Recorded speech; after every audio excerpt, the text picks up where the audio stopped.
नमस्कार, मी वर्सोवरून ज्योत्स्ना चांदी बोलत आहे। सर्वात आधी ज्याने मला सबस्क्राइब केलं आणि कमेंट केलं त्यांचे मी धन्यवाद करीत आहे। तर मी तुमचे कमेंट लक्षात ठेवून आज मी सुक्या बोंबलाची चटणी बनवणार आहे।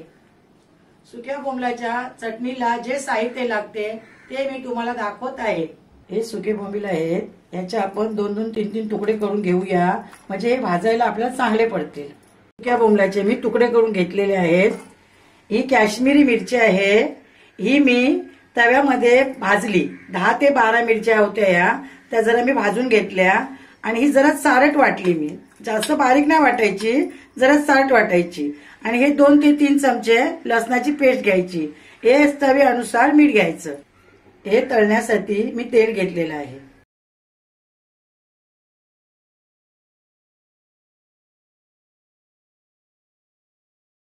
हे आता याच्यामध्ये आपण असं तेल टाकूया। हे तेल जरा गरम व्हायला देऊया।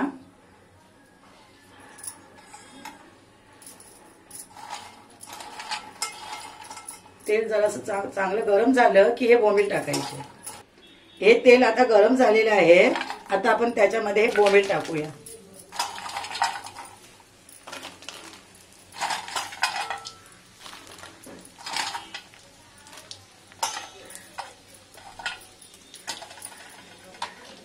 आणि हे असे परतवायचे।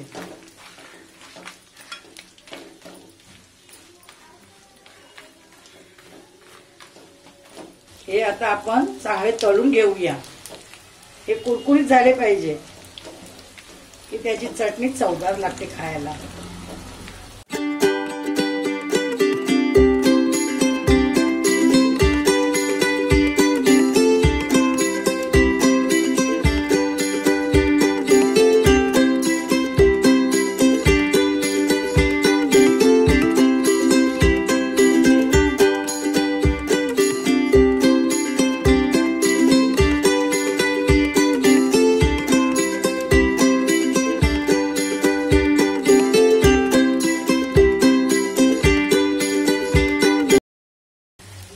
जास्त गॅस फास्ट नाही करायचा, जरा स्लो ठेवायचा, कारण ते जास्त फास्ट केला ना की ती करपून जातील, मग त्याची चव निघून जाईल।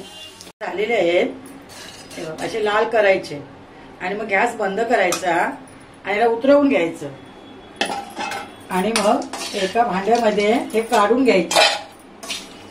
हे भांड्यामध्ये काढले की पूर्ण थंड करायचे। पूर्ण थंड झाल्यावर नंतर मिक्सरमध्ये वाटून घ्यायचे। मध्ये आपण चटणी बनवूया। आधी आपण लसणाची पेस्ट 2 ते 3 चम्मच टाकूया।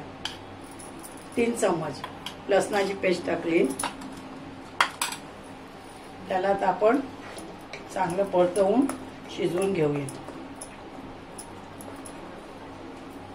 गॅस जरासा फास्ट करून हे चांगलं शिजवून घ्यायचं।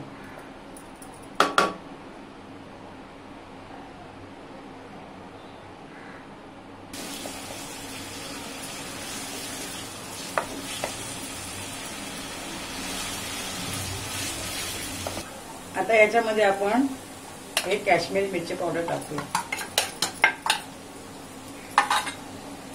आणि परत असं परतवून घेऊया। चांगलं 2-3 मिनिटांसाठी परतवायचं।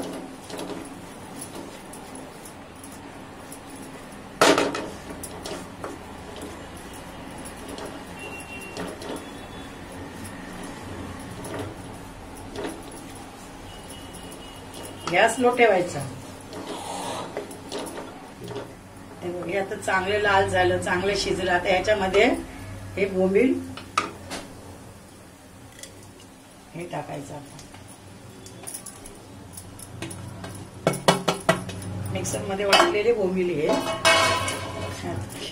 चटणी आणि मीठ आहे ना, हे पहिलं चाकून घ्या की बोंबील खारट असतो ना, म्हणून चटणी खारट लागेल। त्यासाठी तुम्ही पहिल्यांदा पूर्ण करून झाल्यावर तुम्ही चाकून बघा तुम्हाला कसं वाटते। जर मीठ कमी वाटलं तर तुम्ही मीठ घालू शकता, कारण मला हे खारट लागतं। असं वाटतं की हे खारट आहे, मोहरी कारण सुके असतात ना, म्हणून ह्याच्यामध्ये तुम्ही चाकून बघा आणि मगच मीठ घाला. हे असं चांगलं परतवून घ्यायचं.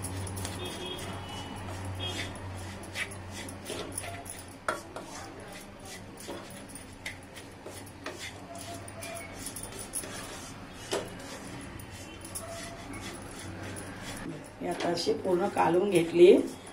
2-3 मिनिटासाठी पूर्ण अशी कालवून घ्यायची. सगळा मसाला त्या बोंबलाला लागला पाहिजे. समजलं? चटणी झालेली आहे. आपण गॅस बंद करूया. चटणी तयार झालेली आहे.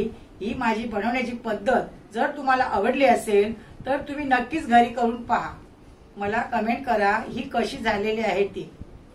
माझा व्हिडिओ तुम्हाला आवडला असेल तर लाईक करा आणि माझ्या चॅनलला सबस्क्राईब करा.